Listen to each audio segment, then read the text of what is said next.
Ezekiel പ്രവാചകൻ്റെ പുസ്തകം എന്നുള്ള വായന 6-ാം അധ്യായം 1 മുതൽ 14 വരെയുള്ള വചനങ്ങൾ. എനിക്ക് കർത്താവിൻ്റെ അരുളപ്പാടുണ്ടായി. 2 മനുഷ്യപുത്ര, ഇസ്രായേലിലെ പർവ്വതങ്ങൾക്കു നേരെ നീ മുഖം തിരിച്ച് അവയ്ക്കെതിരായി പ്രവചിക്കുക. 3 നീ ഇങ്ങനെ പറയണം: ഇസ്രായേലിലെ പർവ്വതങ്ങളെ, ദൈവമായ കർത്താവിൻ്റെ വചനം കേൾക്കുക. ദൈവമായ കർത്താവ് പർവ്വതങ്ങളോടും കുന്നുകളോടും മലയിടുക്കുകളോടും താഴ്വരകളോടും അരുളി ചെയ്യുന്നു: നിങ്ങളുടെ മേൽ ഞാൻ വാൾ അയക്കും. നിങ്ങളുടെ പൂജാഗിരികൾ ഞാൻ തകർക്കും. നിങ്ങളുടെ ബലിപീഠങ്ങൾ ശൂന്യമാക്കും. നിങ്ങളുടെ ധൂപപീഠങ്ങൾ ഉടച്ചു കളയും. നിങ്ങളിൽ വധിക്കപ്പെട്ടവരെ നിങ്ങളുടെ വിഗ്രഹങ്ങളുടെ മുമ്പിലേക്ക് ഞാൻ വലിച്ചെറിയും. 5 ഇസ്രായേൽ മക്കളുടെ ശവശരീരങ്ങൾ ഞാൻ അവരുടെ വിഗ്രഹങ്ങൾക്ക് മുമ്പിൽ നിരത്തും. നിങ്ങളുടെ അസ്ഥികൾ നിങ്ങളുടെ ബലിപീഠങ്ങൾക്ക് ചുറ്റും ഞാൻ വിതറും. 6 നിങ്ങൾ വസിക്കുന്നിടത്തെല്ലാം നിങ്ങളുടെ നഗരങ്ങൾ നശിപ്പിക്കപ്പെടുകയും പൂജാഗിരികൾ തകർക്കപ്പെടുകയും ചെയ്യും. അങ്ങനെ നിങ്ങളുടെ ബലിപീഠങ്ങൾ ശൂന്യമായി കിടന്ന് നശിക്കും. നിങ്ങളുടെ വിഗ്രഹങ്ങളെ തച്ചുടയ്ക്കും. ധൂപപീഠങ്ങൾ വെട്ടിവീഴ്ത്തും. കരവേലകളെ തുടച്ചു നീക്കും. വധിക്കപ്പെട്ടവർ നിങ്ങളുടെ മധ്യേ നിപതിക്കും. ഞാനാണ് കർത്താവെന്ന് അപ്പോൾ നിങ്ങൾ അറിയും. 8 നിങ്ങളിൽ കുറച്ചുപേരെ ഞാൻ അവശേഷിപ്പിക്കും. അവരെ വാളിൽ നിന്ന് രക്ഷിച്ച് ജനതകൾക്കിടയിൽ ഞാൻ ചിതറിക്കും. എന്നിൽ നിന്ന് അകന്നുപോയവരുടെ അവിശ്വസ്ത ഹൃദയം ഞാൻ തകർക്കുകയും വഴിപിഴച്ച വിഗ്രഹങ്ങൾക്ക് പിന്നാലെ പായുന്ന കണ്ണുകളെ ഞാൻ അന്ധമാക്കുകയും ചെയ്യും. രക്ഷപ്പെട്ട് അടിമകളായി ജനതകളുടെ ഇടയിൽ പാർക്കുന്ന അവർ എന്നെ ഓർമ്മിക്കും.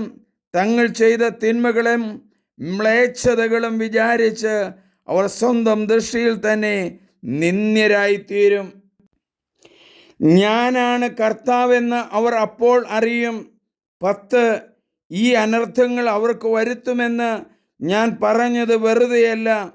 ദൈവമായ കർത്താവ് അരുളി ചെയ്യുന്നു: കൈകൊട്ടുകയും ഉറക്കെ ചവിട്ടുകയും ചെയ്തുകൊണ്ട് നീ വിളിച്ചു പറയുക, അധമമായ മ്ലേച്ഛതകൾ നിമിത്തം ഇസ്രായേൽ ഭവനത്തിന് ദുരിതം.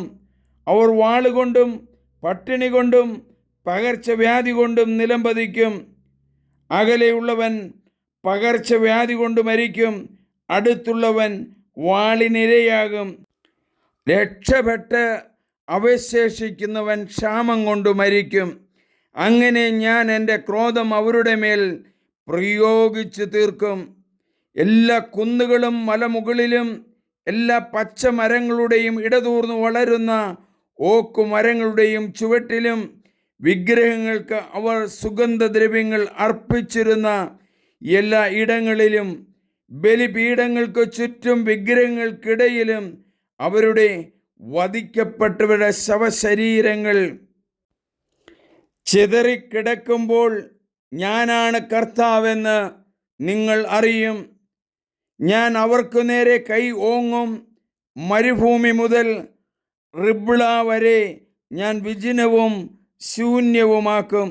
ഞാനാണ് കർത്താവെന്ന് അപ്പോൾ അവർ അറിയും. നമുക്ക് പ്രാർത്ഥിക്കാം.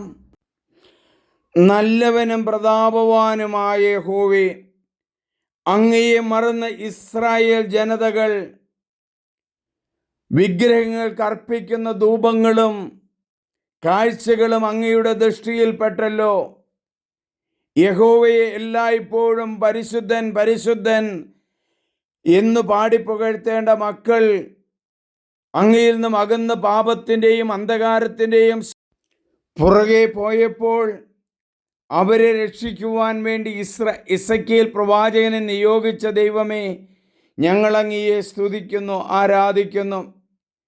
മനുഷ്യകുലം പാപത്തിൻ്റെ വഴികളിലൂടെ ചരിക്കുമ്പോൾ നേതാക്കന്മാരെയും പ്രവാചകന്മാരെയും പുരോഹിതന്മാരെയും നൽകിക്കൊണ്ട് അവരെ തിരിച്ച് അങ്ങയുടെ പാദത്തിങ്കിലേക്ക്, അങ്ങയുടെ കരുണയിലേക്ക് കൊണ്ടുവരുവാൻ അവർ പരിശ്രമിച്ചല്ലോ. ഇന്നും മക്കള് ദൈവമക്കൾ യേശുവിൽ നിന്ന്, യാഹോവയിൽ നിന്ന് അകന്നു പോകുമ്പോൾ സത്യത്തിൻ്റെ പാതയിലേക്ക് അവരെ കൊണ്ടുവരണമേ. അതിനുവേണ്ടി ഞങ്ങൾ പ്രത്യേകമായി പ്രാർത്ഥിക്കുന്നു. എസെക്കിയേൽ പ്രവാചകൻ്റെ പുസ്തകം 6-ാം അധ്യായം ഞങ്ങൾക്ക് നൽകുന്ന സന്ദേശം സ്വീകരിക്കുന്നു.